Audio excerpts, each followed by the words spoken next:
Hi everyone. Thought I'd get dressed up for you today. Actually, I'm at work right now, and my class is down the hall, and so I had a few minutes here, and I wanted to post another episode. I believe this is episode 10 of my journey.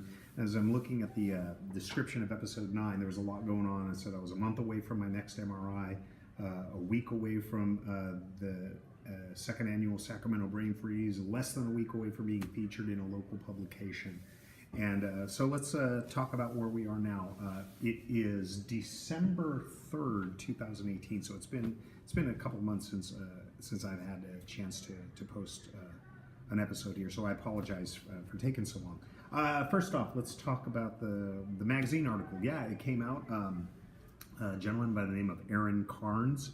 He wrote a wonderful article in a local publication called the Sacramento News and Review.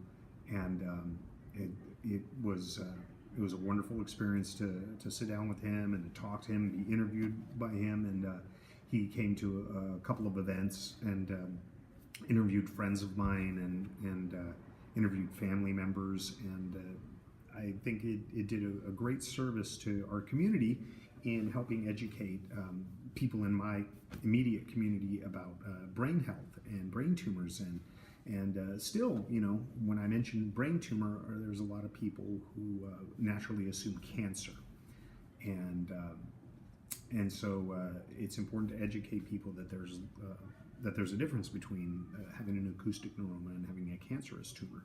So I want to thank Aaron. I want to thank the editors and everyone over at the Sacramento News and Review. And you can go to newsreview.com and just search for the story, Danny Reynoso, brain tumor. Just hit that up, and yeah. So I really appreciate him doing that. It was an important experience for me to be the one to let my kids know, because I knew that article was coming out, and I didn't want parents to find out from the magazine, and I didn't want my students to find out. And I didn't want anyone feeling like, well, how come you didn't tell us this, Mr. Reynoso? So I spoke to my boss and came up with a plan of what we were going to do. Is I was going to talk to my students, and I was going to give them a letter. They were going to take that letter home. And so it was I had it all planned in my head. It was going to be eloquent. It was going to be fine. And then we move on. I broke down when I told the kids what I was going through. I was doing okay, and then when I read the letter to them, because I wanted them to know what this letter was, and when I read the letter to them, that's when I lost it, because in the letter I told I let the families know how much they mean to me, and how much the students mean to me, and how I don't want them to worry about me. I'm going to be okay. I'm going to fight this, and I'm going to beat this, and I've got too much to live for, and so. But it was a good experience. I think it was important for my students to see that humanity, that side of my humanity, and I think it's a challenge for all teachers, is to expose ourselves to that vulnerability of, you know, hey, I'm scared, I'm nervous about what I'm going through, and even to cry in front of your students. It was definitely, it turned into a positive. I feel like I'm closer to this class. I think they picked up on that I'm doing this because I respect them and I love them. And it's hard, and just like when you're talking to any of your friends, you know, you're opening up that vulnerability, and you know, I think it's important. It's an important part of a relationship developing, whether it's between myself and my wife, myself and my family, myself and my friends, myself and my colleagues, or myself and my students and their families, and hopefully they all learned a little something. Hopefully they learned a little something about brain health, and yeah, so that was an important thing. The brain freeze. Oh my gosh! The local Brain Tumor Society puts together a brain freeze where all these. You put together a team, and they have it set up really nicely online, where you set up a profile and people can donate. And this was my first time doing it. This is the second annual, And so I put together a team. We called ourselves the Brain Tumor Fighters. We all wore wrestling masks. We all. I'm going to see if there's a way I can post some pictures and videos online. And basically we ran into Lake Neuroma. It was kind of cold, hence the name Brain Freeze. But it was a wonderful experience to share that with some of my friends, some of my closest friends, and to have my wife there was very special. And then like I've said in previous videos, to be welcomed by the cancer community, and they've been so supportive.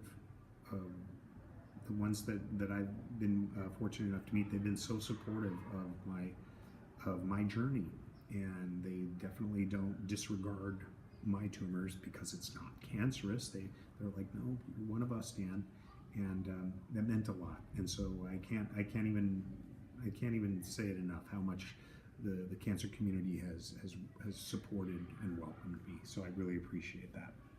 All right, so in late October, early November, I forget exactly, I went in for my 6-month MRI to go over the results of the CyberKnife treatments that I did in May of 2018. And it was a little frustrating because, I go through the MRI, claustrophobic, hate being in that tube. They stick you in the tube for like 25 minutes, bring you out, inject you with stuff, stick you back in there for another 20 minutes or so. So that ordeal in itself is, you're going to hear a bell go off in a little bit, so don't be alarmed. For those of you listening with earbuds or headphones, it's about 12 o'clock, and so you'll see. It's a school. Anyway, so I get the results, and literally my doctor said, looks good, here's the results, and had an attachment there. Looks good, period. Here are the results, period. Attachment. So I click the attachment, maybe there's more there. The results are written in a manner of communication that would go from one doctor scientist to another doctor scientist. I am not a doctor, I am not a scientist, so I don't understand anything. I don't understand the lingo, the language. I'm just like, what does all this mean? I just want to know, did the tumor grow? Am I okay? Did the tumor shrink? Is it the same size? What's going on? And so I write to my doctor, and I'm like, so I was wondering if we can talk about my MRI results a little bit more in detail. I have some questions I need to ask you. Here comes a bell. There we go. Sorry about that for those of you listening in. Hopefully that didn't hurt too bad. And so he calls me like an hour later, and just very, so what'd you want to know? Well, I would like to know more about my results. I'm frustrated here. And he's like, oh yeah, you said you had some questions. I'm like, yeah, you said it looks good. So does that mean that there was no tumor growth? That's correct. I'm like, come on, guy, give me more, give me something more. So, and he says, yep, there's no tumor growth. Looks good. Everything's fine. We'll see you in 6 months. I just felt like I was put on a conveyor belt. Yep, stamp put on my head. Next. And so at the time, I wanted a little compassion. I wanted a little bedside manner. I wanted something. Give me a hug, anything. But then in retrospect, I'm thinking to myself, well, that's the kind of response I want. I don't want them saying, okay, Dan, you need to come in. We need to talk about this. I want them to say, yeah, you're fine. Next. I want that. But at the time, I was really frustrated. So that's where I'm at now. And I go back in May for my next MRI. So pretty much every 6 months, I'm hoping to get that email that says, looks good, here are the results. That's where I'm at right now. As far as my health, there's still the constant ringing in my right ear for the tinnitus, as that's where the tumor's at.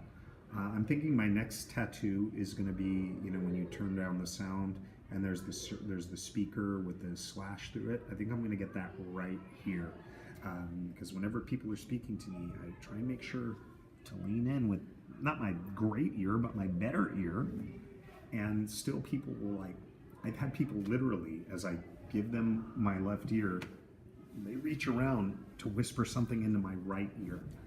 And for those of you who are doing it, I'm just letting you know, this is what it sounds like. So now imagine this added with the constant ringing sound. Okay, someone's knocking on my door, so I gotta get going soon. But anyway, it sounds like this.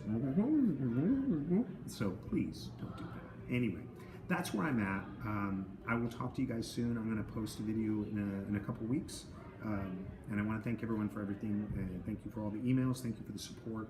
And I'm gonna be putting up some new shirts soon, so keep that in mind. All right, take care everyone. I'll see you soon.